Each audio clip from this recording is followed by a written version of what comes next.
इमाम अहमद इब्न हम्बल रहमतुल्लाह अलैह के पास एक बूढ़ी औरत आती है और सुनो, आए बीड़ियों का धंधा करने वालों सुनो, आए तंबाकुओं के धंधे करने वाले सुनो, आए सूद और ब्याज के खाने वालों सुनो, आए लंबे चौड़े बैंक बैलेंस बनाने वालों सुनो, आए बैंकों की नौकरियां करने वालों सुनो। इमाम अहमद इब्न हम्बल रहमतुल्लाह अलैह के पास एक बूढ़ी औरत आती है और कहती है, इमाम मोहतरम, कहा जी एक मसला पूछने आई हूं, मेरी माँ बहनें सुने, उस जमाने की औरतें और वो भी बूढ़ी औरतों में कितना तकवा हुआ करता था। कहा इमाम साहब मैं चरखा चलाती हूँ, चरखा तो जानते हैं ना, मैं चरखा चलाती हूँ, दूसरे लोग अपना सूत दे जाते हैं धागा, मैं उसको बना के फिराती हूँ और उनसे मजदूरी लेती हूँ, कभी दिन में और कभी ओवर टाइम करती हूँ तो रात में भी चलाती हूँ। मैं चिराग जलाकर मैं चरखा चलाती हूं, जब मेरे पास तेल होता है तो मैं चिराग अपना जलाती हूं और सूत फिराती हूं। इमाम साहब उसकी मजदूरी में लेती। कहा इसमें बुराई क्या है? कहा मैं ये नहीं पूछने आई हूं कि बुराई क्या है, मैं ये पूछने आई हूं कि कभी कभी मेरे पास चिराग जलाने के लिए तेल नहीं होता है। अच्छा तो मैं सोने के लिए बिस्तर पर जाना चाहती हूं, लेकिन देखती हूं कि पड़ोसी के घर में चिराग जल रहा है और उसके घर के चिराग की रोशनी मेरे आंगन में आ रही है। मैं अपना चरखा लेकर उस आंगन में बैठ जाऊं और उस पड़ोसी के घर से जो चिराग जल रहा है, मैं मांगने नहीं गई उसकी रोशनी, लेकिन उसकी रोशनी ऑटोमेटिक मेरे घर में आ रही है। अगर मैं उसके चिराग की आने वाली रोशनी पे अगर सूत फिरा लूं और चरखा चला लूं और ये चलाकर मैं अपने मालिक से उसकी मजदूरी ले लूं, तो ये कमाई मेरे लिए हराम तो नहीं होगी? मेरे लिए ये मजदूरी हराम तो नहीं होगी?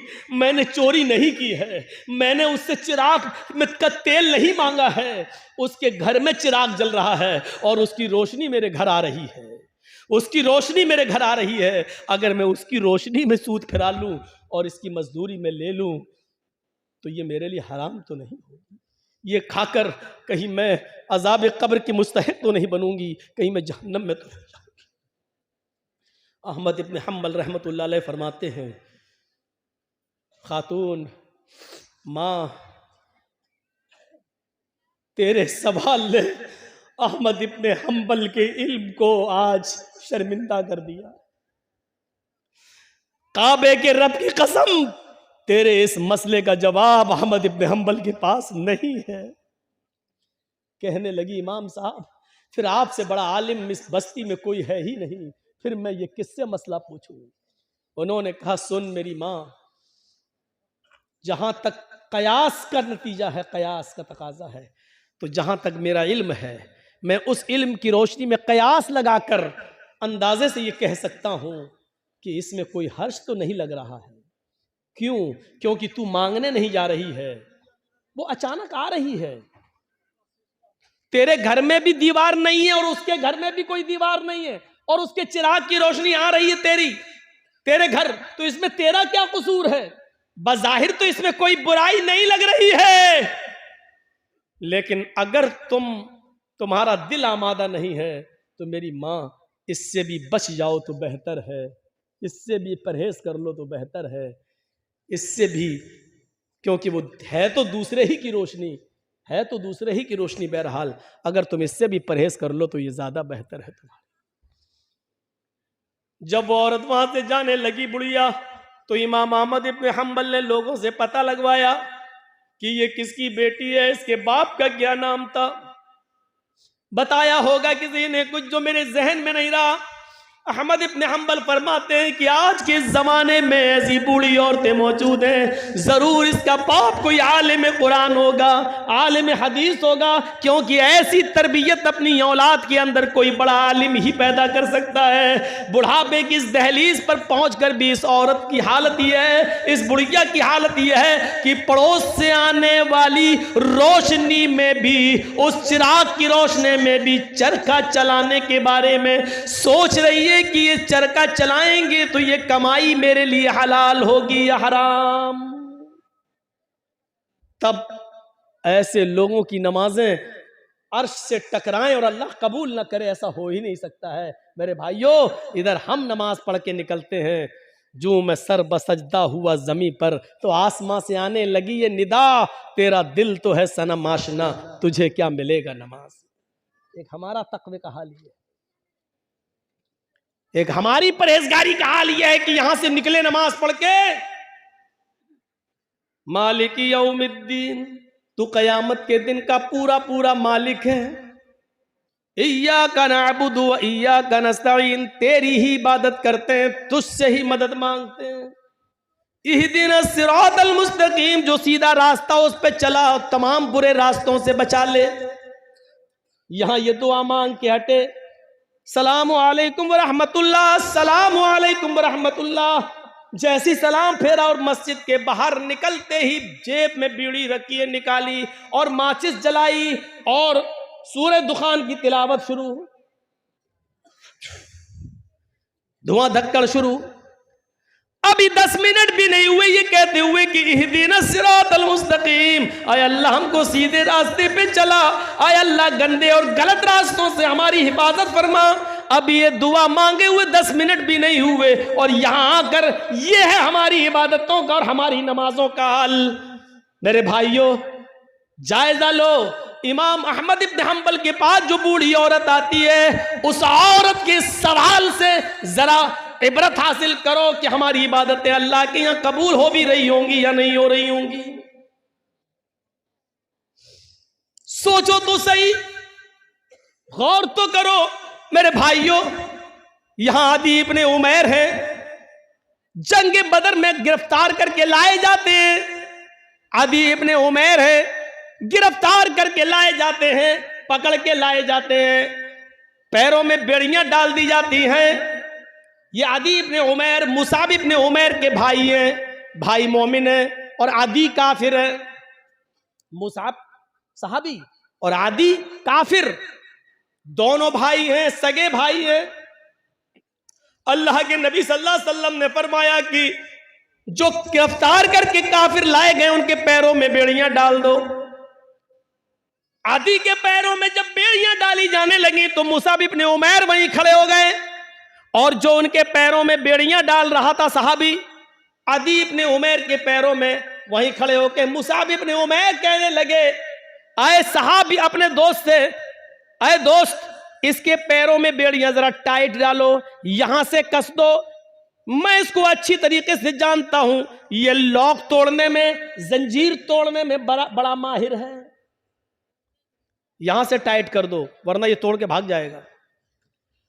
जब मुसाब इब्ने उमैर ये कह रहे थे कि इसके पैरों में यहां से टाइट करो, यहां से टाइट करो, यहां से लॉक लगाओ, तो आदि इब्ने उमैर को इतना गुस्सा आ रहा था कि मारे गुस्से के आदि चीख पड़ा, आए मुसाब तुझे शर्म आनी चाहिए, तू उसी उमैर का बेटा है जिसका बेटा मैं हूं, तेरी रगों में उसी बाप का खून तोड़ रहा है जिसका खून हमारी रगों में तोड़ रहा है, लेकिन आज तुझे भाई कहते हुए शर्म आ रही है। तेरी गैरत कैसे गवारा कर रही है कि तेरी आंखों के सामने तेरे सगे भाई के पैरों में बेड़ियां डाली जा रही हैं और तू देख रहा है खड़े होकर, और देख ही नहीं रहा है बल्कि मशवरा दे रहा है कि यहां से टाइट करो। थूकता हूं तुझ पर, भाई कहते हुए शर्म आती है तुझे। इधर मुसाब इब्ने उमैर कहते हैं, चुप, खामोश, तू भाई है मेरा? नहीं, तू मेरा भाई नहीं है। आदि कहता है, क्या उमैर तेरा बाप नहीं है? क्या मेरी मां तेरी मां नहीं है? क्या उमैर का खून तेरी रगों में नहीं दौड़ रहा है? क्या मेरी मां का दूध तेरी रगों में खून बनकर नहीं दौड़ रहा है? जवाब दिया, उमैर मेरा बाप है ये सच है, तेरी माँ मेरी माँ ये सच है, तूने और मैंने एक ही माँ का दूध पिया है ये भी सच है, तेरी और मेरी रगों में एक ही बाप का खून दौड़ रहा है ये भी सच है, लेकिन ये सच नहीं है कि तू मेरा भाई है। जानता मेरा भाई कौन है? अदी ने कहा फिर कौन है अगर मैं तेरा भाई नहीं हूं? मेरा भाई वो है जो तेरे पैरों में बेड़ियां डाल रहा है? ये तेरा भाई है? हाँ, इसलिए कि मेरे इस भाई ने कलमा पढ़ा है, अशहदु अल्ला इलाहा इल्लल्लाह व अशहदु अन्ना मुहम्मदन अब्दुहु व रसूलुहु। बुखारी शरीफ की हदीस के इस वाक़े से हमें यह पता चलता है मेरे भाइयों कि इस्लाम लाने के बाद, ईमान कलमा पढ़ने के बाद, ला इलाहा इल्लल्लाह मुहम्मदुर रसूलुल्लाह का इकरार करने के बाद, इस्लामी रिश्ते से कलमे की बुनियाद पर अपने साथी की जो इज्जत होती है वो फिर सगा भाई भी वो दर्जा नहीं रखता है। क्या जवाब दिया? खूनी रिश्ते को कुर्बान कर दूंगा लेकिन कलमे की बुनियाद पर ये मेरा भाई है, इस रिश्ते को मैं कुर्बान नहीं करूंगा। आए आदि, तू मेरा भाई नहीं, मेरा भाई वो है जो मेरे पैरों में बेड़ियां डाल रहा है, इसलिए कि इसने कलमा पढ़ा है, अशहदु अल्ला इलाहा इल्लल्लाह व अशहदु अन्ना मुहम्मदन अब्दुहु व रसूलुहु। इस कलमे की बुनियाद पर ये मेरा भाई है, तू भाई नहीं है। ये होता है इस्लामी रिश्ता। और इस्लामी रिश्ता इतना अहम होता है कि उसके लिए खूनी रिश्ते को कुर्बान कर दिया जाता है। अरे कम से कम उतना ही करो जो अपने लिए पसंद करो, वो अपने भाई के लिए पसंद, अपने मुसलमान भाई के लिए पसंद कर लो, यही काफी है, इतना ही करो। आज के जमाने में सईद इब्ने जुबैर को हज्जाज इब्ने यूसुफ की पुलिस ढूंढ रही थी। सईद इब्ने जुबैर को हज्जाज इब्ने यूसुफ की पुलिस ढूंढ रही थी। हुक्म था उसको पकड़कर जिंदा मेरे पास लाओ, उसको कत्ल किया जाएगा। सईद इब्ने जुबैर बड़े नेक आदमी थे, लेकिन हज्जाज इब्ने यूसुफ ने बड़े नेक लोगों को ही कत्ल किया है। एक एक करके न जाने कितने सहाबा को उसने कत्ल किया है। हज्जाज इब्ने यूसुफ ने सईद इब्ने जुबैर को पुलिस ढूंढ रही थी, पुलिस तलाश कर रही थी, लेकिन सईद इब्ने जुबैर किसी के हाथ नहीं लग रहे थे। रात को वो बहुत सी दूरी तय करके हज्जाज इब्ने यूसुफ की सल्तनत से निकलना चाह रहे थे, उसके मुल्क से बाहर भागने की कोशिश कर रहे थे ताकि मेरी जान बच जाए। लेकिन रात का वक्त था, अंधेरे में फायदा उठाकर वो जाया करते थे, और जब सुबह होती थी तो कहीं पनाह ले लिया करते थे ताकि हज्जाज इब्ने यूसुफ की पुलिस हमको न पकड़ ले। एक दिन रात को इशा की नमाज के बाद किसी मुसलमान के घर वो खाना खाने के लिए रुके थे, और मुसलमानों ही में से किसी ने जासूसी कर दी। हज्जाज इब्ने यूसुफ की पुलिस को बता दिया कि सईद इब्ने जुबैर फला आदमी के घर रुके हुए हैं, और रात का हिस्सा गुजरने के बाद वो इस घर से निकलेंगे और वो फिर भागेंगे। हज्जाज इब्ने यूसुफ की पुलिस आती है और इशा की नमाज के बाद उस घर पे छापा मारती है। सईद इब्ने जुबैर पकड़ लिए जाते हैं। अब बताता हूं, जासूसी किसने की? अपनों ने। अपने ही जासूसी करते हैं। लॉकडाउन के मौके पर आपने देखा होगा, हमारे उत्तर प्रदेश में तो वही हाल था, जब हर चीज का गोश्त बंद था, कुछ नहीं ले सकते थे, और चोरी छुपे कोई अगर भैंस काट लेता था तो अपने ही लोग जासूसी करते थे, फलां के घर में भैंस हुई है, और पुलिस आकर छापा मारती थी। जितने की भैंस नहीं उससे ज्यादा जुर्माना वसूल करती थी। अपने ही जासूसी करते हैं। इनाम का लालच होगा, इतना मिलेगा। सईद इब्ने जुबैर पकड़ लिए जाते हैं और सईद इब्ने जुबैर को हज्जाज इब्ने यूसुफ के पास लाया जा रहा है, लेकिन जहां पकड़े गए वहां से हज्जाज इब्ने यूसुफ इतना दूर है कि वहां तक जाने में 1 हफ्ता लग जाएगा। घोड़े पर, ऊंट पर बैठकर सफर किया जाए तो 1 हफ्ता लग जाएगा। कितना? 1 हफ्ता। लेकिन चल रहे हैं। नमाज का वक्त होता, वो नमाज पढ़ते। सफर में रोजा माफ है, लेकिन सईद इब्ने जुबैर सफर में भी रोजा रख रहे हैं, क्योंकि उनको मालूम हो चुका है कि अब मेरी मौत का वक्त करीब है। हज्जाज के सामने मैं लाया जाऊंगा और मुझे कत्ल कर दिया जाएगा। लिहाजा वो दिन में रोजा रखना शुरू कर दिए। जहां पुलिस वाले आराम करने के लिए रुकते वो वहीं नमाज पढ़ना शुरू कर देते हैं और नफली इबादत करना शुरू कर देते हैं। सईद इब्ने जुबैर की इबादत पुलिस वालों को बड़ी पसंद आई, उनका अखलाक बहुत पसंद आया। हज्जाज के इन दोनों पुलिस वालों ने 3 दिन के बाद कहा, देखो सईद इब्ने जुबैर बड़ा नेक आदमी है, अगर इसको हम हज्जाज के पास ले जाएं तो हज्जाज इसको कत्ल कर देगा, बेचारा बच्चों वाला आदमी है, बीवी बच्चे इसके महरूम हो जाएंगे, और हज्जाज को क्या मालूम कि हमने इसको पकड़ा है। ऐसा करो, इस बेचारे को छोड़ देते हैं, ये नेक आदमी है, अच्छा आदमी है, हज्जाज तो जालिम है, वो इसको कत्ल कर देगा। इन दोनों पुलिस वालों ने आपस में सलाह और मशवरा किया कि इस नेक आदमी के कत्ल की जिम्मेदारी हम अपने ऊपर न लें, छोड़ देते हैं इसको। ये दोनों पुलिस वाले सईद के पास आए, कहने लगे, आए सईद इब्ने जुबैर, आए सईद इब्ने जुबैर, तुम्हारी इबादत ने, तुम्हारे अखलाक ने मेरा दिल मोह लिया है, हम नहीं चाहते कि तुम्हें हज्जाज के पास लेकर चलें, मेरा दिल चाहता है कि तुम्हें हम छोड़ दें। आए हज्जाज, ये रात का वक्त है, अंधेरे का फायदा उठाओ और तुम निकल जाओ। हज्जाज को तो मालूम नहीं है कि मैंने तुम्हें गिरफ्तार कर लिया है, हम उसके पास जाएंगे और कह देंगे कि हमें सईद इब्ने जुबैर मिले ही नहीं।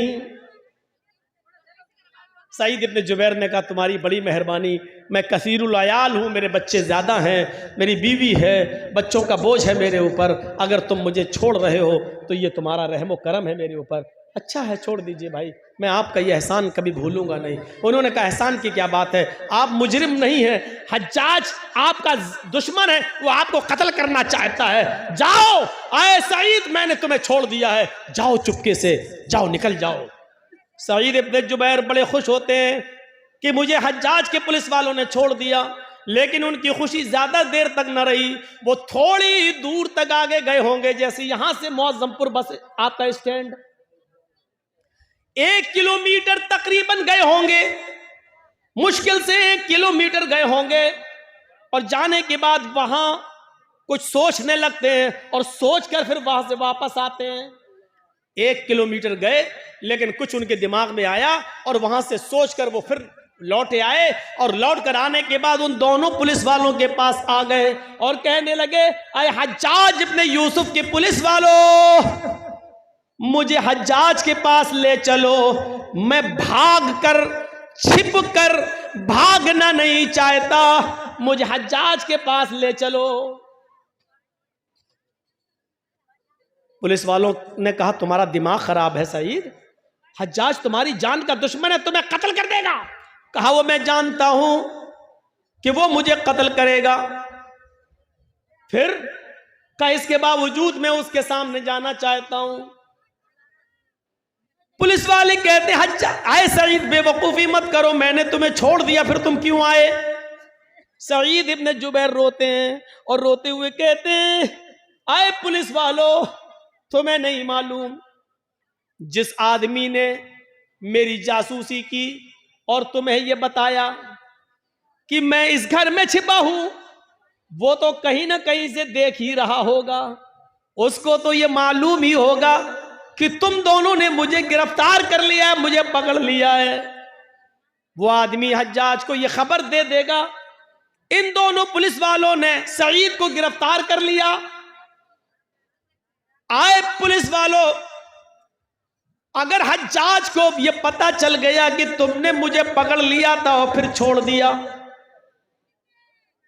तो मैं तो बच जाऊंगा, लेकिन फिर तुम्हारा हश्र यह होगा कि तुम दोनों को खूनी चमड़े पर लिटाकर बिठाकर तुम्हारी गर्दनों को उड़वा देगा, और मैं ये नहीं चाहता कि मेरी जान बच जाए और मेरे बदले में तुम दोनों की जान चली जाए, मेरी गर्दन महफूज रहे और तुम दोनों की गर्दनें कट जाएं। अल्लाह के नबी ने फरमाया, जो अपने लिए पसंद करो वो अपने भाई के लिए पसंद करो, और जो अपने लिए पसंद ना करो वो अपने भाई के लिए पसंद ना करो। जब मुझे अपनी गर्दन अपने लिए कटाना पसंद नहीं है, तो अपने वजह से, मेरी वजह से तुम दोनों की गर्दनें कट जाएं, ये मुझे कैसे पसंद हो सकता है। अगर मेरे बीवी बच्चे हैं तो आपके भी तो बीवी बच्चे हैं, फिर मेरे बीवी बच्चों में मैं खुश रहूं और तुम दोनों की जान जाए और तुम दोनों की बीवी बच्चे एक दूसरे के ऊपर बोझ बन जाएं, ये इस्लाम ने नहीं सिखाया, ये हमारे नबी ने नहीं सिखाया। आए हज्जाज के पुलिस वालों, मुझे हज्जाज के पास लेकर चलो। इसके बावजूद उन दोनों ने समझाया, लेकिन नहीं माने सईद इब्न जुबैर, हम अपने लिए तुम्हारी जिंदगी खतरे में नहीं डाल सकते हैं। आखिरकार जिद करते रहे और वो दोनों पुलिस वाले उनको पकड़कर हज्जाज के सामने ले आए। हज्जाज ने कहा, बहुत बहुत मुबारक, तुम इनको पकड़ कर लाए हो, तुम्हें इनाम से नवाजा जाएगा। और कहा, कोई ख्वाहिश है तुम्हारी? उन्होंने वही ख्वाहिश जाहिर की कि हमें 2 रकात नमाज पढ़ना है। कहा, पढ़ लो। खूनी चमड़ा बिछा दिया गया। कुछ खाना है, कुछ पीना है? कहा, नहीं। क्यों? आखिरी तमन्ना तो सबसे पूछी जाती है, कुछ खाना हो पीना हो तो बता दो। सईद इब्न जुबैर ने कहा, इन्नी साइमुन, मैं रोजे से हूं। हज्जाज इब्न यूसुफ ने कहा, चलो। पीछे से हाथ बांध दिए गए, खूनी चमड़ा बिछा दिया गया, गर्दन नीची कर दी गई और हज्जाज के एक जल्लाद ने पूरी ताकत के साथ अपनी तलवार चलाकर सईद इब्न जुबैर को एक ही बार में उनकी गर्दन को उनके तन से जुदा कर दिया। पूरा वाकया बताने का मेरा मकसद सिर्फ ये है कि सईद इब्न जुबैर ने अपनी गर्दन कटाना गवारा कर लिया, लेकिन अपनी वजह से उन दोनों मुसलमान पुलिस वालों की जिंदगी खतरे में नहीं डाली। ये मुसलमान होता है जो अपनी वजह से दूसरे को मुसीबत में नहीं डालता है, जो अपनी वजह से दूसरे को तकलीफ में नहीं डालता है। वो मुसलमान ही क्या जिसकी वजह से दूसरे को तकलीफ पहुंचे। और हम तो उस वक्त सबसे ज्यादा खुश होते हैं जब हमारी वजह से हमारा पड़ोसी बेचैन हो। उस जमाने में क्या हाल था, एक आदमी के घर में बहुत से चूहे थे जो उसको तंग करते थे। उसने लोगों से पूछा, मैं क्या करूं बताओ? किसी ने कहा, एक बिल्ली ले आओ, बिल्ली पाल लोगे, चूहों को खाती रहेगी। उसने कहा, ये तुमने सही मशवरा दिया। 3-4 दिन के बाद उसी आदमी ने पूछा, क्या हुआ, बिल्ली लाए? उसने कहा, नहीं लाए। कहा, फिर क्या हुआ? क्या हुआ, चूहे हैं, अब क्या करेंगे? तो कहा, बिल्ली क्यों नहीं लाते हो? कहा, मैं बिल्ली खरीदने का इरादा किया कि मैं बिल्ली लाऊं और पाल लूं, लेकिन ये सोच कर नहीं लाया कि जब मेरे घर में बिल्ली आ जाएगी तो कुछ 2-4 चूहों को खा लेगी और बहुत से चूहे तो डर के मारे मेरा घर छोड़ देंगे और भाग जाएंगे, और वो घर छोड़कर भागेंगे तो मेरे पड़ोस में घुस जाएंगे। और अल्लाह के नबी ने फरमाया, पड़ोसियों का बहुत बड़ा हक है। जो चीज मैं अपने लिए पसंद नहीं करता हूं, चूहे वो डर के मारे मेरे पड़ोस के घर में पहुंचकर उनको वही तकलीफ दे जो मेरे घर में मुझे तकलीफ दे रहे हैं। तो ये भी तो सही नहीं है कि मैं अपनी तकलीफ से बच जाऊं लेकिन अपनी तकलीफ अपने पड़ोसी को दे दूं। ये कौन सा ईमान था यार, ये कौन सा जज्बा था है? इस जज्बे को क्या कहेंगे आप? यहां तो बदगुमानियां हमने इतनी पाल रखी है एक दूसरे के खिलाफ। हमारी मौलाना जर्जीस की आपसे बनती नहीं है।